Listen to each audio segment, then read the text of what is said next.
पिछला टेलीफोन उसके लिए परेशानी भरा था, दूसरा फोन तो उसे खौफ ज्यादा करने के लिए काफी था।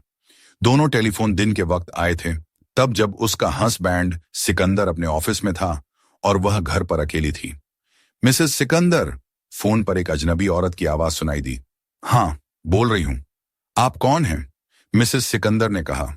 एक दोस्त हूं, मकसद है आपकी मदद करना। क्या आप सलीली को जानती हैं? उसने पूछा। तो क्या आप सलीली हैं? मिसेस सिकंदर ने पूछा। नहीं मिसेस सिकंदर, सलीली तो आपके शौहर की सेक्रेटरी का नाम है। मिस्टर सिकंदर और सलीली के बीच जो चल रहा है आपके लिए ठीक नहीं है। मेरा फर्ज है कि मैं आपको सही हालात की जानकारी दे दूं। मिसेस सिकंदर गुस्से से चिल्लाई। यह सब फालतू बकवास है। सलीली मेरे शौहर की सेक्रेटरी जरूर है, वह उसका जिक्र भी करते हैं, पर उनका उससे कोई चक्कर है, ये बिल्कुल गलत है। सलीली को दिल की बीमारी है, इसलिए वह उससे हमदर्दी रखते हैं। अब की बार तो वह कह रहे थे, अगर अब उसने ज्यादा छुट्टियां ली तो उसे नौकरी से निकाल देंगे। दूसरी तरफ से औरत की जहरीली हंसी की आवाज आई। हाँ, आप ये सच कह रही हैं मिसेस सिकंदर। सलीली को दिल की बीमारी है, लेकिन वह दूसरी तरह की दिल की बीमारी है। वैसे मुझे सलीली से कोई जलन नहीं है, मैं तो आपका भला चाहती हूं।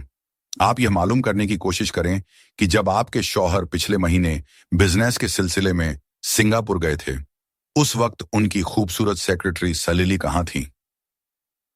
आप हद से आगे बढ़ रही हैं मैडम, अपनी बेहुदा बकवास बंद कीजिए। गुस्से से मिसेस सिकंदर ने फोन रख दिया। दोनों हाथों से सिर थामकर मिसेस सिकंदर सोच में डूब गईं। उन्हें याद आया, जब पिछले महीने सिकंदर बिजनेस के लिए सिंगापुर गया था तो उसने उसे सिंगापुर के उस होटल का नाम बताया था जहां वह ठहरने वाला था। लेकिन एक जरूरी काम के सिलसिले में जब उसने सिकंदर को होटल फोन किया था तो होटल से बताया गया था कि सिकंदर नाम का कोई आदमी उनके होटल में नहीं ठहरा है। उस वक्त उसने सोचा था कि सिकंदर ने किसी वजह से होटल बदल लिया होगा, लेकिन अब सिकंदर से उसकी शादी किसी रोमांस का नतीजा नहीं थी। उसे कहीं देखकर सिकंदर ने उसके हुस्न की तारीफ की तो वह सोच में पड़ गई थी।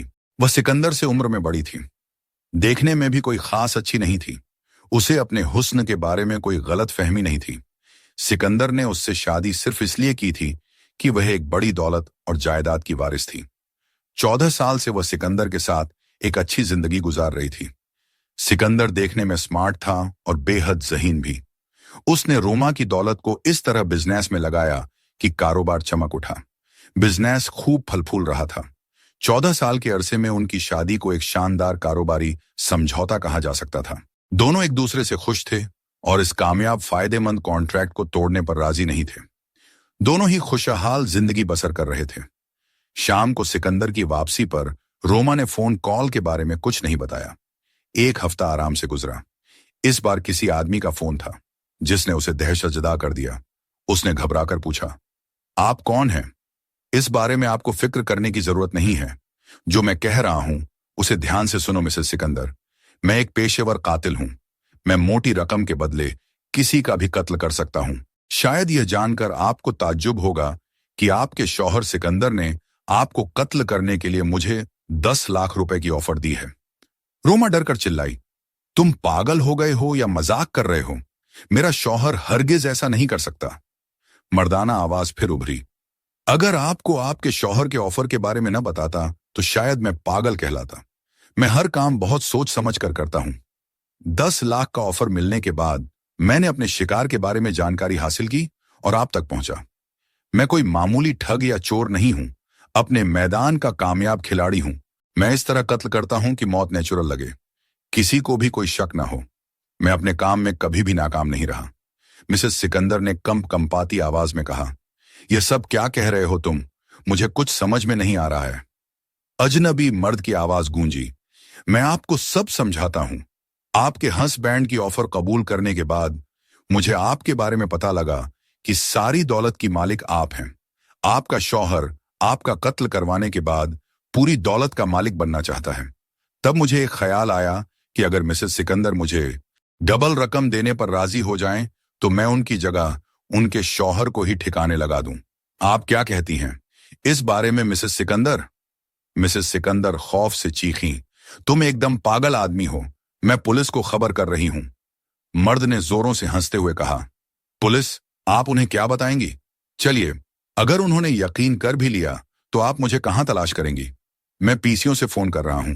आप बेकार की बातें छोड़ें और गौर करें। आप दोनों में से कोई एक मरने वाला है। अब रहा सवाल यह कि मरने वाला कौन होगा, आप या आपका शौहर? इसका फैसला आपको करना होगा। आप तसल्ली से सोच लें। कल मैं इसी वक्त फिर फोन करूंगा, आपका आखिरी फैसला जानने के लिए। दूसरी तरफ से फोन बंद हो गया। शाम को सिकंदर घर नहीं आया। उसने फोन कर दिया कि ऑफिस में काम ज्यादा है, वह देर रात तक काम करेगा। उसने सोचा कि सलीली के साथ ऐश करेगा। जब आधी रात को सिकंदर बेडरूम में दाखिल हुआ तो वह जाग रही थी और कुछ सोच रही थी। सोचते सोचते वह इस फैसले पर पहुंच गई कि सुबह सिकंदर को टेलीफोन के बारे में बताएगी, मगर सिर्फ पहले फोन के बारे में। वह उससे कहेगी कि अगर उसे कोई कीप रखनी है तो रखे, उसे कोई ऐतराज नहीं, पर यह बात राज रहे, कोई बदनामी ना हो। वह आखिर दूसरे फोन के बारे में क्या बताती कि एक आदमी ने कहा है कि मुझे कत्ल करने के लिए 10 लाख का ऑफर दिया गया है। अगर मैं ऑफर डबल कर दूं तो मेरी जगह वह मारा जाएगा। शायद यह सुनकर सिकंदर उसे पागल खाने में दाखिल करा दे। फिर उसे ख्याल आया कि क्यों ना वह उस अजनबी मर्द के दूसरे फोन का इंतजार करे। हो सकता है बातचीत के दौरान उसकी कोई ऐसी गलती पकड़ में आ जाए जिसकी वजह से सिकंदर और पुलिस दोनों को उसकी बात का यकीन आ जाए। फिर उसे पागल खाने में डालने की जरूरत नहीं पड़ेगी। लेकिन उसे लगा कि पहले फोन के बारे में भी बताने की भी क्या जरूरत है। वह उसकी कहानी सुनकर खूब हंसेगा, अफेयर से इनकार करेगा और चौकन्ना हो जाएगा। जैसे जैसे वह सोच रही थी, उसे लग रहा था कि फोन करने वाला आदमी पागल है। आखिर सिकंदर उसका कत्ल क्यों करवाएगा? वह खुद बूढ़ा हो रहा है, तोंद निकल आई है। अब क्या इश्क लड़ाएगा? पर यह बात भी सच है कि वह उसे तलाक नहीं दे सकता, क्योंकि सारी दौलत उसके हाथ से निकल जाएगी। पर अचानक एक ख्याल ने उसे डरा दिया कि अगर आज वह मर जाती है तो सारी दौलत का मालिक सिकंदर होगा। इस तरह उसे अपनी बीवी से छुटकारा मिल जाएगा और वह सलीली से शादी करने के लिए आजाद हो जाएगा। इसी सोच विचार में सारी रात कट गई। दूसरे दिन जब फोन की घंटी बजी तो उसी मर्दाना आवाज ने पूछा, मैडम, आपने क्या फैसला किया? रोमा की पेशानी पसीने से भीग गई। उसने कहा, मैं तैयार हूं। मैं तुम्हें 20 लाख दूंगी, तुम शिकार बदल दो। पर शिकार सिकंदर नहीं, सलीली होगी। बहुत अच्छा फैसला है। मतलब अब इस लड़की को ठिकाने लगाना है। मर्दाना आवाज ने पूछा, हाँ, मेरे शौहर के बजाय उसकी सेक्रेटरी सलीली को कत्ल करना बेहतर है, क्योंकि न रहेगा बांस न बजेगी बांसुरी। उसे लग रहा था जैसे सलीली और सिकंदर के अफेयर के बारे में सारी दुनिया जानती है। सलीली के न रहने से वह खुद ही वफादार बन जाएगा, और अगर उसने अपनी बीवी को कत्ल कराने की कोशिश की थी तो वह उससे खौफजदा भी रहेगा। उसके दिमाग में एक ख्याल और आया कि ये सारी बातें लिखकर अपने वकील के पास हिफाजत से रखवा देगी कि उसकी अननेचुरल डेथ के बाद इसे खोला जाए और मौत का जिम्मेदार सिकंदर को ठहराया जाए। फोन में मर्दाना आवाज उभरी, मुझे इससे कोई मतलब नहीं कि शिकार कौन है। मैं अपना काम बहुत ईमानदारी और सलीके से करता हूं। मैं आज ही आपके शौहर के ऑफर से इनकार कर दूंगा। आपका काम हो जाने के बाद फिर कभी आप मेरी आवाज नहीं सुनेंगी। पर एक दो चीजें बहुत जरूरी हैं। मैं अपनी फीस एडवांस में नहीं मांग रहा हूं, पर आपको मेरे बताए पते पर मेरे कहे मुताबिक एक खत लिखकर भेजना पड़ेगा। मेरा पता है Rustam, post box 911, royal palace. Roma ने घबराकर पूछा, मुझे क्या लिखना होगा? आपको लिखना होगा कि आपने 20 लाख के एवज में मुझे हायर किया है कि मैं आपके शौहर की सेक्रेटरी सलीली फर्नांडीज को कत्ल कर दूं। मर्दानी आवाज सुनाई दी। रोमा चीख पड़ी, नहीं, हरगिज नहीं, इस तरह तो मैं कत्ल में शामिल हो जाऊंगी। बेशक, पर यह खत मेरे लिए बहुत ही जरूरी है, क्योंकि इसे लिखने के बाद आप मेरे बारे में छानबीन नहीं करेंगी। यही खत मेरी फीस की गारंटी भी है। जब आपको सबूत मिल जाए कि सलीली मर चुकी है, आप मुझे 20 लाख की रकम भेजेंगी। उसके मिलते ही कुरियर से आपको आपका खत वापस मिल जाएगा। नहीं नहीं, मैं ऐसा नहीं कर सकती, रोमा ने चिल्लाकर कहा। मुझे बहुत दुख है मैडम कि आपके शौहर आपसे कहीं ज्यादा अक्लमंद हैं। उन्होंने मेरी हर बात मंजूर कर ली थी। अब मैं आपके शौहर से ही सौदा कर लेता हूं। रोमा ने कांपती आवाज में कहा, ठहरो, मुझे तुम्हारी बात मंजूर है। बताओ, मुझे क्या लिखना है? हाँ, ये ठीक है, आप कागज पेन ले लें, मैं आपको लिखवाता हूं। रोमा ने कांपते हाथों से खत लिखा। फिर उसने कहा, मैं आपको खबर करूंगा कि आप खत भेज दें। खत मिलने के 2-3 दिन के अंदर ही अखबार में आपको सलिली फर्नांडीज की मौत की खबर मिल जाएगी। फिर मैं आपको रकम के बारे में बताऊंगा कि कहां और कैसे भेजनी है, और फिर आपका खत आपको वापस मिल जाएगा। इसके बाद हमारा ताल्लुक खत्म। दूसरी तरफ से फोन बंद हो गया। 2 दिन बाद फिर फोन आया। उसने खत भेजने की हिदायत दी। रोमा ने खत रवाना कर दिया। तीसरे दिन अखबार में सलिली फर्नांडीज की मौत की खबर छपी कि कल रात सलिली फर्नांडीज की दिल का दौरा पड़ने से मौत हो गई। रोमा का शौहर सिकंदर काम के सिलसिले में कलकत्ता गया हुआ था। अब उसे कोई फिक्र नहीं थी। वह कहां जाता है, कहां ठहरता है, क्या करता है। दूसरे दिन उसी आदमी ने रकम के बारे में कई हिदायतें दी। रोमा ने अलग अलग बैंकों से रकम निकलवाई, कुछ अपने पास से मिलाई और बड़ी ईमानदारी से वहां पैसा पहुंचा दिया जहां कहा गया था। वह कोई रिस्क नहीं लेना चाहती थी।